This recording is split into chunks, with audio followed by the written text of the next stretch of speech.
Nah, kalau kita ingin menanam sesuatu, maka yang harus kita pikirkan pertama kali adalah cocok enggak dengan lokasi kita. Biasanya secara umum kita itu hanya ingin menanam tanpa memperhatikan kebutuhan daripada yang kita tanam. Jadi kita harus menentukan dulu cocok enggak lokasi kita itu dengan tanaman yang kita inginkan. Bagaimana dengan mangga? Ya, mangga butuh ketinggian 3-500 meter. Apabila tingginya sampai 1000, jangan tanam mangga. Tetap bisa tumbuh, tetapi pasti hampir tidak bisa berbuah. Ya, suhunya 24-27 ini optimumnya, tetapi sampai 35 derajat Celcius masih mau. pH-nya 55-7,5. Ya, apabila kurang bisa dikapur, apabila lebih bisa dikurangi. Kemudian tanahnya lempung berpasir, ada 4-6 bulan kering, jadi bisa. Jadi di Jawa Timur, Jawa Tengah, Jawa Barat itu relatif cocok. Sementara Sumatera, Kalimantan ada kendala yang lain yang perlu kita pecahkan terkait dengan OPT penggeret batang dan penggeret pucuk. Oke, curah hujan 1.500 sampai 2.000 mm per tahun. Jadi demikian ada kendala-kendala spesifik pada masing-masing lokasi yang perlu kita pecahkan bersama-sama. Oke. Ini daerah-daerah adaptasi yang saat ini sedang berkembang dengan baik, yaitu ada di Jawa Timur, terutama Probolinggo, Pasuruan, Situbondo, Gresik, Mojokerto. Ini daerahnya hampir 6-8 bulan kering. Namun demikian apabila mereka mampu menyediakan air, itulah daerah yang paling cocok. Karena secara prinsip tanaman buah itu adalah tanaman panen matahari. Apabila mataharinya cukup, maka kecepatan fruit development-nya makin pendek. Seperti itu. Kalau di Jawa Tengah ada Solo, Sragen, Pati, Rembang, Tegal, Blora, dan Pemalang. Ini daerah-daerah terkenal dengan aroma manisnya. Kemudian Jawa Barat ada 5 lokasi, Indramayu, Majalengka, Cirebon, Sumedang, dan Kuningan. Ya.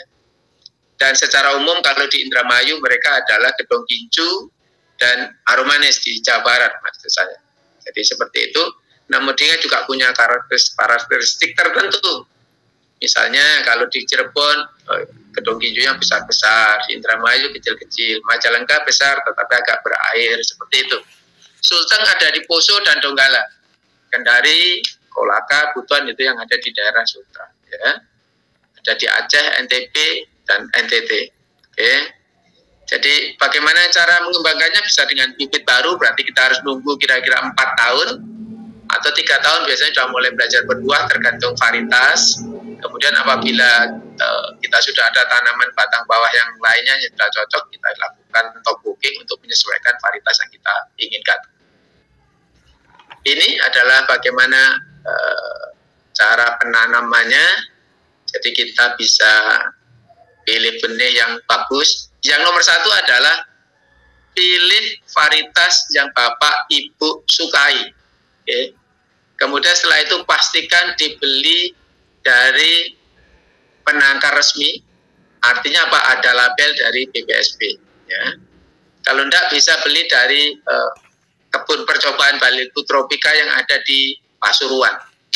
Karena kita mempunyai UPBS, unit pengelola benih sumber, artinya kita bisa sudah terpercaya untuk memproduksi label sendiri. Karena segala prosesnya sudah tersertifikasi dan mendapatkan ISO. Ya.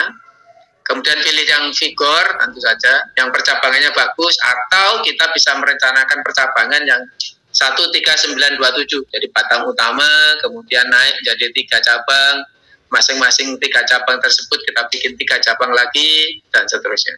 Oke, lubang tanam 60-60-40 tentu ya. Jadi ini agar kita bisa menyiapkan ruang bagi perakaran yang terbaik.